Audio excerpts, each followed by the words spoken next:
kita bisa punya outlet sendiri. Yang awalnya ngontrak, ya sekarang kita udah nggak mikirin lagi kontrakan.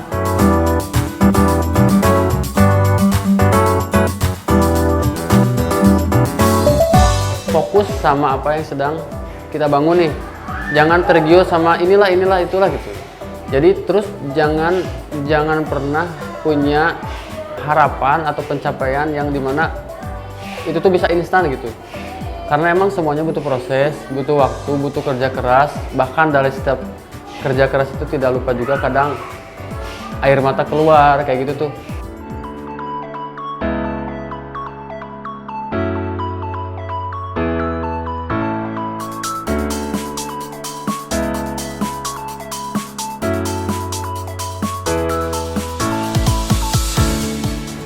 Kalau untuk perjalanan kita mulai itu di Agustus 2018 dan ini tuh outlet yang ketiga.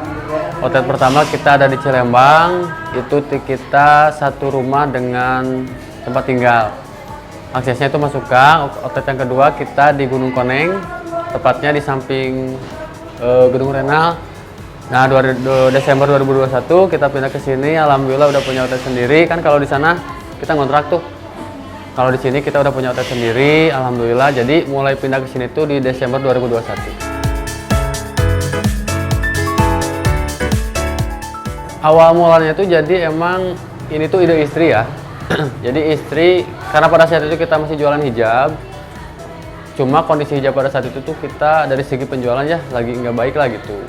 Nah, tiba-tiba istri tuh beli mixer atau bikin kayak dessert gitu, tapi emang niatnya buat keluarga, buat saya, buat mama, buat orang tua gitu ya. Nah, si dessert itu diupload ke story Instagram. Ternyata banyak yang mau tuh, teman-temannya tuh gitu. Akhirnya dibikinlah, diseriusin sampai sekarang gitu. Jadi emang niat awalnya tuh enggak mau fokus ke makanan gitu. Cuma dari keisengan itu banyak orang yang mau dan banyak orang yang suka juga.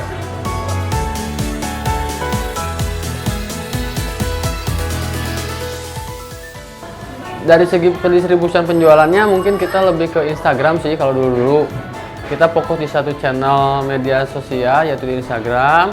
Kita fokus ngegedein brandnya, yang dimana kalau misalkan kita ditanya modal awalnya berapa sih? Sebenarnya kita nggak tahu ya, cuma modal awalnya itu kita cuma beli mixer doang gitu, karena pada saat itu bikinnya itu emang buat keluarga gitu, nggak diniatin buat dijual. Tapi karena pada saat itu banyak yang mau juga, akhirnya kita udah diseriusin gitu.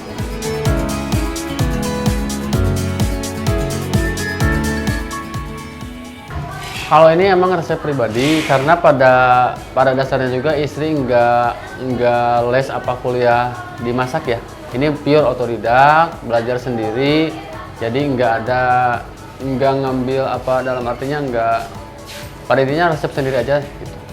Kita bikin sendiri, resep sendiri. Jadi untuk pembelajaran juga otodidak.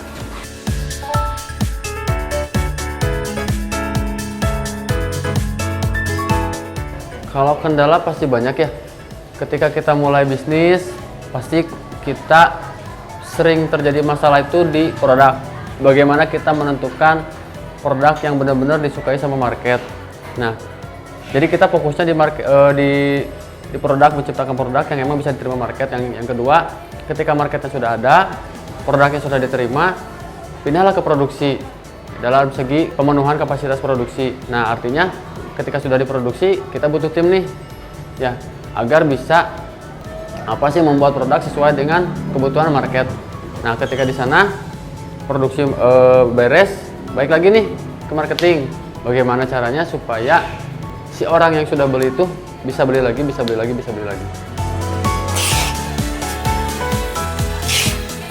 Kalau di sini tuh kita jarang stok banyak-banyak. Kenapa? Karena dari segi ketahanan produk juga tidak bisa lama. Nah, makanya kita untuk sisi produksi kapasitasnya tidak terlalu banyak gitu. Kalau untuk saat ini kita ada tim itu kurang lebih 35 orang. Dalam beberapa pembagian ya. Ada yang di finance, ada yang di content creator, ada yang di kasir, ada yang di customer service, produksi juga, dan ada juga packing, sama yang baru di host live. Bergabung di dulu aja, lihat-lihat ala sesatu, aku kasih harga normalnya di 160 ribuan aja.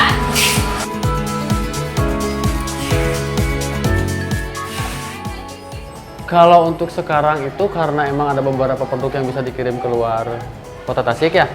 Jadi alhamdulillah masih bisa aman di Indonesia.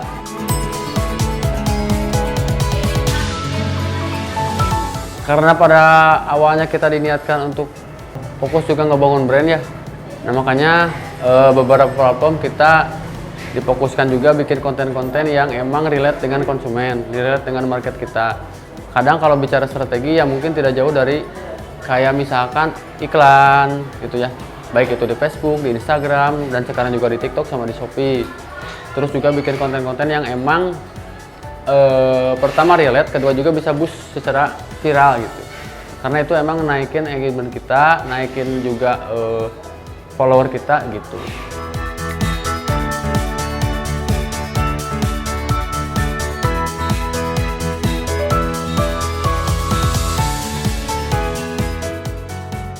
Kalau dari segi omset mungkin saya nggak bisa disebutin ya, nggak apa-apa ya. Dari segi nominalnya, cuma dari segi pencapaian, alhamdulillah yang pertama itu kita bisa punya outlet sendiri. Yang awalnya ngontrak, ya sekarang kita udah nggak mikirin lagi kontrakan. Ya, yang kedua dari sisi kapasitas produksi areanya ya, alhamdulillah sekarang udah lebih besar gitu.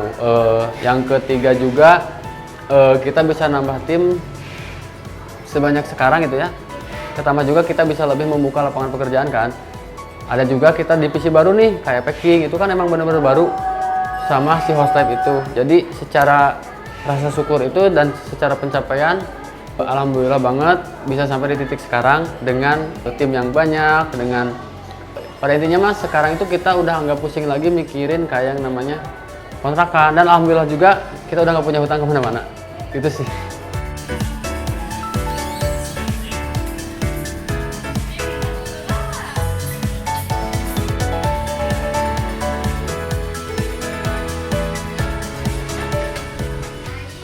Bagi saya sih untuk para